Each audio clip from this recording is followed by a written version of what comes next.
அனைவருக்கும் வணக்கம். நான் உங்கள் ஐயனார். இது வரைக்கும் நீங்கள் நம்ம சேனலை சப்ஸ்கிரைப் பண்ணாத இருந்தீங்கன்னா சப்ஸ்கிரைப் பண்ணிடுங்க. நாட்டையே அதிர வைக்கக்கூடிய பல்வேறு நிகழ்ச்சிகள் இனி வரும் காலங்களில் நடக்க போகுது. அதனுடைய ஒரு வெளிப்பாடாக நம்ம எஸ்பிஐனுடைய தேர்தல் பத்திரத்தை நம்ம பார்க்கலாம். அதே நேரத்தில் இப்போ சிஏஏ கொண்டு வந்திருக்காங்க. இந்த சிஏஏ குறித்து அரவிந்த் கெஜ்ரிவால் அவர்களுடைய உரை என்பது நாடு முழுவதும் வைரலாகி கொண்டிருக்கிறது அப்படின்றத நம்மளால் பார்க்க முடியும். குளோபலைசேஷன் காரணமாக அவர் அங்கே டெல்லியில் பேசின உரை என்பது பல்வேறு இடங்களில் பரவிட்டுருக்கு. அதே நேரத்தில் உச்சநீதிமன்றத்தினுடைய தீர்ப்பை நம்ம உற்று நோக்க வேண்டியுள்ளது. இந்த நேரத்தில் தேர்தல் வேறு. தேர்தலுக்கு தேர்தல் ஆணையரை நியமிக்கிறேன் அப்படின்ட்டு சொல்லிட்டு ஒரு ஆணை இப்போ வந்துச்சு. திடீர்னு ஒரு அறிவிப்பு. அந்த அறிவிப்பு பொய்யின்ட்டு இப்போ ஒன்றிய அரசு அறிவிச்சிருக்கு. இல்லை அப்படிலாம் இல்லை, அது ஃபேக் அப்படின்ட்டு. அதே நேரத்தில் இப்போ தேர்தல் ஆணையரை நியமிக்கிறதுக்காக 15ஆம் தேதி பிரதமர் மோடி தலைமையிலான குழு என்பது கூடுது. அதற்கு வேட்டு வைக்கிற மாதிரி உச்சநீதிமன்றத்தில் ஒரு கேஸ் போயிருக்கு. அதாவது தேர்தல் ஆணையரை நியமிப்பது யார் அப்படின்றதான் இப்போ கேள்வி. இவர்கள் கொண்டு வந்த சட்டப்படி பிரதமரும் அப்புறம் பிரதமரால் தேர்ந்தெடுக்கப்பட்ட ஒரு அமைச்சரும் எதிர்க்கட்சி தலைவரும் இணைந்துதான் தேர்தல் ஆணையரை நியமிக்க வேண்டும் அப்படின்ட்டு சொல்றாங்க. அப்படி இருக்கக்கூடிய சூழ்நிலையில இவங்க பக்கம் பிரதமர் யாரை நியமிக்கிறாரோ யாரை சொல்றாரோ அவர் தான் அமைச்சரும் ஏற்றுக்கொள்வார். அப்ப மெஜாரிட்டி இவங்க பக்கம் தான் 2 பேர். இந்த சூழ்நிலையில பிஜேபிக்கு ஆதரவான ஒருவர் தான் தேர்தல் ஆணையராக நியமிக்கப்படுவார் அப்படின்ட்டு இந்த சட்டத்திட்டம் நடைமுறையில் வரக்கூடாது, இருந்த பழைய நடைமுறையே வர வேண்டும். பழைய நடைமுறை என்ன? பிரதமர், அப்புறம் எதிர்க்கட்சி தலைவர், உச்சநீதிமன்ற நீதிபதி, இவர்கள் 3 பேர் இணைந்து தான் தேர்தல் ஆணையரை நியமிக்க வேண்டும் அப்படின்றதான். இதை மாற்றி தான் இவங்க இதை கொண்டு வந்தாங்க. அதற்கு அதிமுகவும் உடந்தையா இருந்தாங்க. அது பல்வேறு விஷயங்கள்ல அவங்க இருந்தாங்கன்னு வச்சுக்கோங்க. சிஏ சட்டத்துக்கும் அவங்க தான் உடந்தையா இருந்தாங்க. இப்போ இப்பேற்பட்ட நிலையில என்ன ஆகுது அப்படின்ட்டு பார்த்தீங்கன்னா, கேஸ் போகுது. அதாவது தேர்தல் ஆணையரை நியமிப்பதில் உச்சநீதிமன்றம் தலையிட வேண்டும், அந்த கேஸை விசாரிக்கணும் அப்படின்ட்டு. அந்த கேஸும் ஏற்றுக்கொள்ளப்பட்டு விட்டது அப்படின்றது ரொம்ப முக்கியம். வருகின்ற 15ஆம் தேதி அந்த கேஸ் வருது. மிகப்பெரிய ஒரு ஆப்பு காத்திருக்கு அப்படின்றத நம்ம பார்க்க முடியுது. இப்போ தேர்தல் ஆணையரை நியமிப்பதில் இவங்களுக்கு தகுந்த மாதிரி இவ்வளோ நாளாக வச்சிருந்துருப்பாங்க. இல்லை அது முடியாது அப்படின்ட்டு உச்சநீதிமன்றத்தினுடைய தீர்ப்பு வருமா அப்படின்ட்டு எதிர்பார்க்கப்படுகிறது. அதே 15ஆம் தேதி தான் எஸ்பிஐ எல்லா தகவல்களையும் இங்கே தேர்தல் ஆணையத்திடம் அளித்து விட்டது. தேர்தல் ஆணையம் அதனை 15ஆம் தேதி வெளியிட வேண்டும் அப்படின்றதான் மிக முக்கியமான ஒரு எதிர்பார்ப்பாக எல்லாராலும் பார்க்கப்பட்டு கொண்டிருக்கிறது. இப்போ எஸ்பிஐ தொடர்பான ஒரு விவரம் என்பது வெளியாகிருக்கு. என்ன அப்படின்னு பார்த்தீங்கன்னா, அதாவது 2019 ஏப்ரல் 12ஆம் தேதியிலிருந்து 2024 வரைக்கும் ஆனால் மொத்த தேர்தல் பத்திரங்கள் விட்டுறது வாங்கினது யார் இது பண்ணாங்க அப்படின்ட்டு எல்லாத்தையும் கொடுக்கணும் அப்படின்ட்டு சொல்லியிருக்காங்க. ஆனால் அவங்க ஏப்ரல் 12லேருந்து இல்லாமல் ஏப்ரல் 1லேருந்தே கொடுத்துருக்காங்க. கிட்டத்தட்ட 22,000 தேர்தல் பத்திரங்கள் விற்பனை செய்யப்பட்டுள்ளது அப்படின்றது தரவலின் வாயிலாக தெரிகிறது. 22,217 அப்படின்ட்டு நினைக்கிறேன். அதில் எல்லா தேர்தல் பத்திரங்களும் பணமாக்கப்பட்டு விட்டதா அப்படின்ட்டு கேட்டால் 160 தேர்தல் பத்திரங்கள் கிட்ட பணமாக்கப்படவில்லை அப்படின்றது ரொம்ப ரொம்ப முக்கியமானது. வாங்கினதோட அது அப்படியே இருக்கு. அப்போ அதிர்ச்சிகரமான தகவல்கள் என்பது தொடர்ந்து ஒவ்வொரு நாளும் வெளியாகி கொண்டே இருக்கிறது அப்படின்றதுனால பார்க்க முடியுது. 160 தான் இன்னும் பணமாக்கப்படலை. ஆனால் 22,000 பத்திரங்கள் விற்கப்பட்டுள்ளது. இப்போ 15ஆம் தேதி நமக்கு தெரிஞ்சிடும். தேர்தல் ஆணையத்தினுடைய அந்த வெப்சைட்ல பதிவிட்ட உடனே யாருக்கு அதிகப்படியான தேர்தல் பத்திரங்கள் போயிருக்கு, யார் அதிகப்படியான தேர்தல் பத்திரங்கள் வாங்கியிருக்கா, எந்த கம்பெனிஸ் வாங்கியிருக்கு, அந்த கம்பெனிஸுக்கு இந்த அரசால என்னென்ன உதவிகள் பெறப்பட்டிருக்கு அப்படின்றத ஒரு சில மணி நேரங்கள்லேயே எல்லாம் நமக்கு தெரிஞ்சிடும் அப்படின்றது ரொம்ப ரொம்ப முக்கியமான ஒரு செய்தி. ஏன்னா அது தொடர்பான நம்ம செய்தியை நம்ம ஏற்கனவே நம்முடைய காணொலியில் பார்த்துருக்கோம். அதாவது தமிழ்நாட்டில் இருக்கக்கூடிய கம்பெனிஸ் எந்த அளவுக்கு பிஜேபிக்கு ஃபண்டு கொடுத்துருக்காங்க எலெக்ஷனுக்காக. அந்த கம்பெனிஸ் மீது எப்பெல்லாம் இடி ரைடு நடத்திருக்கு, இடி ரைடு நடத்தினப்ப அந்த கம்பெனி யாருக்கு ஃபண்டு கொடுத்துருக்காங்க அப்படின்றதும் தொடர்ந்து பின்பு 2019 இடி ரைடு நடத்தும் பொழுது அப்போ பிஜேபிக்கு ஃபண்டு போயிருக்கு. அதுக்கப்புறம் 2021 அப்போ இது தொடர்பான செய்திகளை நம்ம ஏற்கனவே விரிவாக போட்டிருக்கோம் அப்படின்றது ரொம்ப முக்கியமானது. அப்போ அதே போல தேர்தல் பத்திரங்களும் அது ஓப்பனேட்டாக தெரிஞ்சிருச்சு.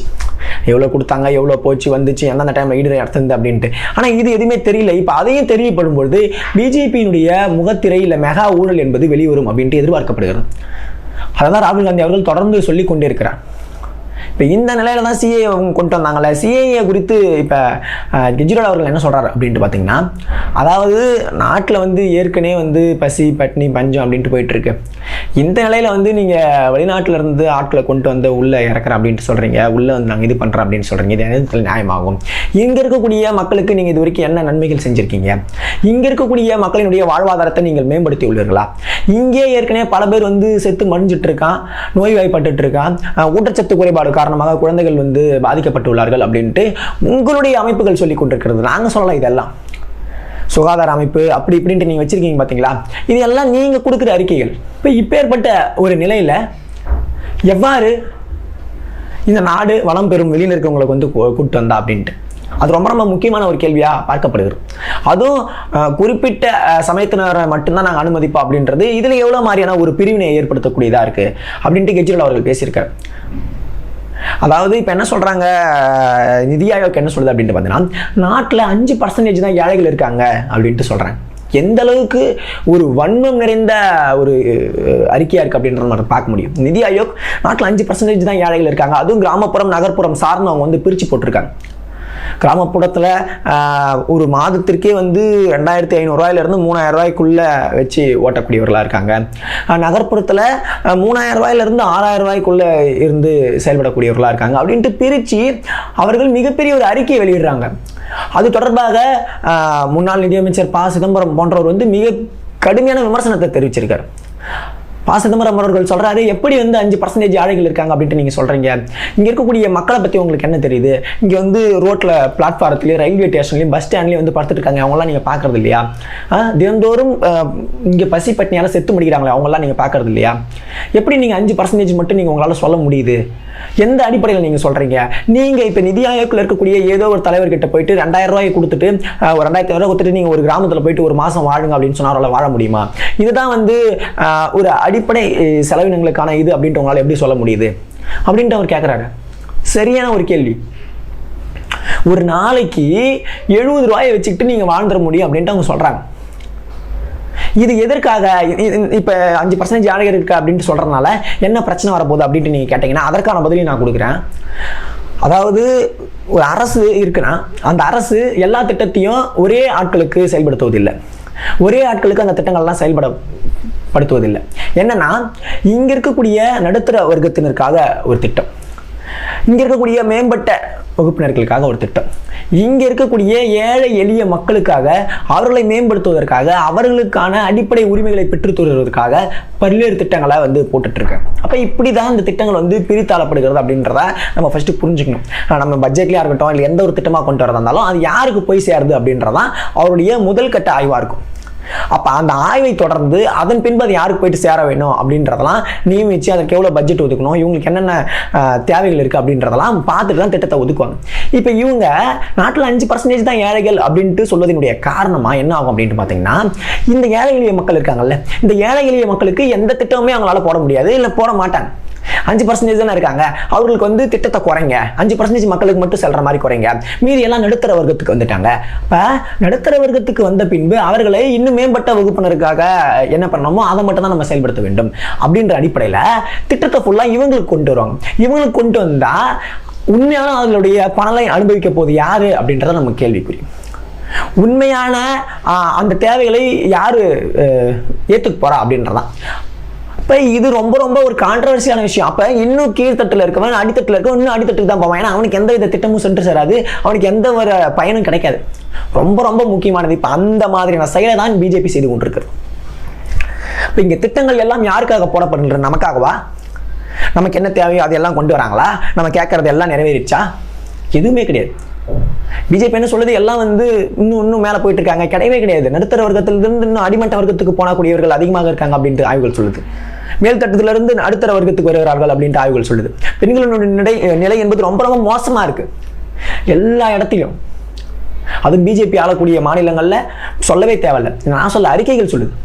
இப்போ சிஏஏவுக்கு ஐநாவும் அமெரிக்காவும் கண்டனம் தெரிவிச்சிருக்காங்க. 2019 நீங்கள் சிஏஏ கொண்டு வரும்போதே இது வந்து ஒரு மதத்தின் அடிப்படையில் ஒரு காழ்ப்புணர்ச்சி கொண்ட ஒன்றாக தான் இருக்குது, மக்களை பிரித்தாளும் கொள்கை கொண்டதாக இருக்குது அப்படின்ட்டு ஐநாவும் அமெரிக்காவும் கண்டனம் வர்றாங்க. சரிங்களா? எதிர்ப்பு தெரிவிக்கிறாங்க சிஏஏவுக்கு. ஆனாலும் நீங்கள் கொண்டு வரீங்க. எதன் காரணமா? இங்கே இருக்கக்கூடிய பெண்களுக்கு நீங்கள் என்ன பண்ணியிருக்கீங்க சொல்லுங்கள். பெண்களுடைய மேம்பாட்டுக்காக பிஜேபி உதவி செய்கிறது அப்படின்ட்டு சொல்கிறீங்களே. மல்யுத்த வீராங்கனைகள் வந்து டெல்லியில் போராடுறாங்க, கீழே விழுந்து அழுகுறாங்க, எங்களை பாலியல் வன்புணர்வு பண்ணிட்டாங்க அப்படின்ட்டு ஒரு ஒலிம்பிக்கில் ஒரு பதக்கம் வென்ற வீராங்கனை சொல்கிறாங்க பிஜேபியினுடைய எம்பி மீது, பிரசாந்த் பூஷன். அவர் மீது என்ன நடவடிக்கை எடுத்தீங்க? நீங்கள் அவர் சிறையில் தள்ளினீங்களா? இல்லையே. மல்யுத்த கூட்டமைப்பினுடைய தலைவர் பதவியிலிருந்து விலக சொல்லி அதன் பின்பு அவருக்கு சாதகமான ஒரு ஆளை நீங்கள் வந்து மேடை ஏற்றுறீங்க. எந்த அளவுக்கு? அப்போ இங்கே ஒலிம்பிக்கில் போயிட்டு பதக்கம் வென்று வந்தால் கூட நாங்கள் தப்பு பண்ணியிருந்தா தண்டிக்க மாட்டோம், நீங்கள் எவ்வளோ பெரிய ஆளாக ஒன்றால் இருங்க அப்படின்ட்டு சொல்லக்கூடிய இந்த அரசு அடிப்படை சாமானிய மக்களுக்கு என்ன பண்ணும்? கரெக்டாக இப்போ வந்து மத்திய பிரதேசத்தில் ராகுல் காந்தி அவர்கள் பயணம் மேற்கொண்டார், பாரத் நியாய யாத்திரை. நீங்கள் எல்லாருமே அந்த காணொலியை பார்த்துருப்பீங்க அப்படின்ட்டு நினைக்கிறேன். தயவு செஞ்சு பார்க்கலன்னா அந்த காணொலியை போயிட்டு பார்த்துருங்க. ராகுல் காந்தி மத்திய பிரதேசம் அப்படின்ட்டு போடுங்க. அந்த பெண் வந்து கதறி அழுகுறாங்க. எதுக்கு அழுகுறாங்க அப்படின்னு கேட்டிங்களா? அங்கே இருக்கக்கூடிய மேல்தட்டு வர்க்கத்தினர் அப்படின்ட்டு சொல்லக்கூடிய சாதியினர் எங்களை வந்து துன்புறுத்துறாங்க, எங்களை வந்து கல்யாண வீட்டுக்கு கூப்பிடுவாங்க, ஆனால் குப்பை தொட்டி பக்கத்தில் உட்காந்து சாப்பிட சொல்லுவாங்க, இங்கே காலில் செருப்பு போட விட மாட்டாங்க அப்படின்னு சொல்கிறாங்க. நம்ம எங்கே வாழ்ந்துட்டு இருக்கோம்? 21ஆம் நூற்றாண்டில் வாழ்ந்துட்டு இருக்கோம், 2024 வந்துட்டு இருக்கோம். நம்ம எல்லாம் வந்து தமிழ்நாட்டில் இருந்துட்டு நம்ம எந்த விதமான சாதிய வன்கொடுமைகளும் நடக்கலை அப்படின்ட்டு பேசிட்டு இருக்கோம், எந்த விதமான ஏற்றத்தாழ்வுகள் இல்லை அப்படின்ட்டு பேசிட்டு இருக்கோம். இதே தமிழ்நாட்டில் நடந்துருந்தா அந்த அரசு சும்மா இருந்திருக்குமா? இல்லை இப்போ தமிழ்நாட்டில் நடக்கவே இல்லையா அப்படின்னு கேட்டால் ஒரு சில சம்பவங்கள் நடக்கிறதா, நான் இல்லைன்னு சொல்லலை, ஒட்டுமொத்தமாக நான் அதை மறுக்கல. ஆனால் இந்த அரசு அதற்கான என்ன நடவடிக்கை எடுத்திருக்கோம் அப்படின்ட்டு ரொம்ப முக்கியம். அதை தான் நம்ம பார்க்கணும். அப்போ அங்கே இருக்கக்கூடிய அரசு என்ன செஞ்சுது? நீங்கள் தானே ஆள்றீங்க. எங்களை காலில் செருப்பு போட விட மாட்டாங்க அப்படின்ட்டு சொல்கிறாங்க, அழுகுறாங்க, கண்ணீர் விடுறாங்க. நாங்கள் வந்து எந்த அளவுக்கு உயர் ஜாதி அப்படின்ட்டு சொல்லக்கூடிய மக்களால் துன்புறுத்தப்படுகிறோம் அப்படின்ட்டு என்னால் சொல்ல முடியல. நீங்கள் கொடுத்தீங்கன்னா நான் போட்டுக்கிறேன், இல்லைன்னா அதுவும் எனக்கு வேண்டாம், அந்த செருப்பும் வேண்டாம் அப்படின்ட்டு சொல்கிறேன். ராகுல் காந்தி அவர்கள் அந்த கையில் அந்த செருப்பு எடுத்து போட்டு விடுறாரு. மிகப்பெரிய ஒரு நெகிழ்ச்சியான சம்பவம் இந்தியா முழுக்க. இது வந்து பல்வேறு மக்களால் இதயங்கள் கவரப்பட்டு கொண்டிருக்கிறது அப்படின்ட்டு சொன்னோம். நீங்கள் வந்து ராகுல் காந்தி வந்து அடுத்த பிரதமர் ஆகிறாரு, இல்லை காங்கிரஸ் வந்து வருது, இந்தியா கூட்டணி வருது, வராது போது, அது அடுத்த கட்டமாக இருக்கட்டும், நீங்கள் என்ன வேணாலும் விமர்சனத்தை வைங்க. ஆனால் ஒரு தலைவர் என்பவர் எந்த அளவுக்கு இருக்க வேண்டும் அப்படின்ற ரொம்ப முக்கியம். இப்போ மக்களினுடைய பிரச்சனை, அடிப்படை பிரச்சனை என்ன இருக்குது, அதை நீங்கள் காது கொடுத்து கேட்டிருக்கீங்களா என்னைக்காவது? எங்க நாடு வளர்ச்சி அடையுது அப்படின்னு சொன்னால் மட்டும் போதுமா? அது ரொம்ப முக்கியம் இல்லை. ஒரு மனிதாபிமானம் என்பது வேணும்ல. இப்போ அந்த அளவுக்கான பெண்களுக்கு எதிரான கொடுமைகள் என்பது நடந்து கொண்டிருக்கிறது, ஜாதிய கொடுமைகள் என்பது நடந்து கொண்டிருக்கிறது. அதற்கு எதிராக உங்களுடைய செயல்பாடுகள் என்னவா இருக்கு அப்படின்றத பிஜேபி நோக்கி கேட்கக்கூடிய மிக முக்கியமான ஒரு கேள்வி. அதை மேம்படுத்தக்கூடிய வகையில் எதனா நீங்கள் திட்டங்களை அறிவிச்சிருக்கீங்க? இப்போ காங்கிரஸ் கட்சி 5 திட்டங்களை அறிவிச்சிருக்கு. ஏற்கனவே இளைஞர்களுக்கான 5 திட்டங்களை அறிவிச்சாச்சு. மாதந்தோறும் 1 லட்சம் ரூபாய் அப்படின்றதும், மாணவர்களுக்கு வந்து மேம்பாட்டு திறன் தொடர்பான பயிற்சி அளிக்கப்படும் அப்படின்றதான். இப்போ அதே மாதிரி பெண்களுக்கு, ஏழை பெண்களுக்கு வருடந்தோறும் 1 லட்சம் ரூபாய் தரோம் அப்படின்ட்டு சொல்லியிருக்காங்க. ஒன்றிய அரசினுடைய பணிகளில் 50% பெண்கள் நியமிக்கப்படுவார்கள் அப்படின்ற மிக முக்கியமான ஒரு வாக்குறுதியை கொடுத்துள்ளார்கள். ஆணும் பெண்ணும் சமம் அப்படின்ட்டு சொன்ன பெரியார் அவர்களாக இருக்கட்டும், அம்பேத்கர் அவர்களாக இருக்கட்டும், அவர்களுடைய வழியில் இப்பொழுது காங்கிரஸும் சென்று கொண்டிருக்கிறது. காங்கிரஸ் முன்னாடி இருந்தக்கூடிய காலகட்டத்தில் வேறொன்றாக இருந்தது, ஆனால் இப்போ அது பரிணமித்து வேறொரு கட்சியாக நின்று கொண்டிருக்கிறது அப்படின்ற நம்ம பார்க்க முடியுது. அந்த கால சூழ்நிலை என்பது, மாற்றம் என்பது எந்த ஒரு கட்சிக்காக இருந்தாலும் தேவை. இப்போ அதனுடைய அடிப்படையில் காங்கிரஸ் பயணித்துக் கொண்டிருக்கிறது. 50% அவங்களுக்கு. அப்புறம் பணி செய்யக்கூடிய பெண்களுக்கான சாவித்ரிபாய் பூலே அவர்கள் பெயரில் விடுதி என்பது அமைக்கப்படும் அப்படின்னு சொன்னாங்க. இந்த விடுதி ஏற்கனவே தமிழ்நாட்டில் செயல்பாட்டில் இருந்து கொண்டிருக்கிறது. அதாவது தோழி விடுதி அப்படின்ற பேரில் தமிழ்நாடு அரசு அது செயல்படுத்தி கொண்டிருக்கிறது. சாவித்ரிபாய் பூலே யார் தெரியுமா? மிக முக்கியமான ஒரு ஆள். பெண்களுடைய கல்விக்காக பாடுபட்ட முக்கிய தலைவர்களில் சாவித்ரிபாய் பூலே மாதிரி யாரையும் பார்க்க முடியும். ஏன்னா அவங்க வந்து இருக்கக்கூடிய பெண்களுக்கும் தலித் மக்களுக்கும் அவங்க கல்வி சொல்லிக் கொடுக்க போனாங்க. உண்மைதான், கல்வி சொல்லிக் கொடுக்க போன போது அவர்கள் மீது சாணியை வேற இறைச்சாங்க, சேற்றை வாரி இறைச்சாங்க. சாணியை மட்டும் இல்லை, என் மலத்தை கூட வாரி இறைச்சாங்க அப்படின்ட்டு சொல்லலாம்.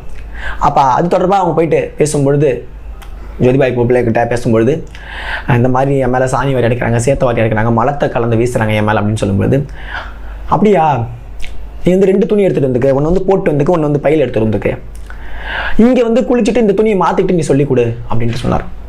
அப்போ இந்தியாவினுடைய முதல் ஆசிரியை சாவித்ரிபாய் பூலே பேரில் விடுதி என்பது வரலாறு நமக்கு ரொம்ப ரொம்ப முக்கியமான ஒன்றாக தேவைப்படுது. இந்த வரலாற்றை நம்ம கட்டமைக்க வேண்டியது ரொம்ப ரொம்ப அவசியமான ஒன்றாக இப்போ பார்க்கப்படுகிறோம். அது மட்டுமல்லாது கிராமப்புறங்களில் ஒவ்வொரு பஞ்சாயத்துக்கும் பெண்களுடைய குறைகளை தீர்க்கிற மாதிரி அதற்கான பெண் அதிகாரி என்பவர்கள் நியமிக்கப்படுவார்கள் அப்படின்ட்டு சொல்லியிருக்காங்க. அதோடைய அங்கன்வாடி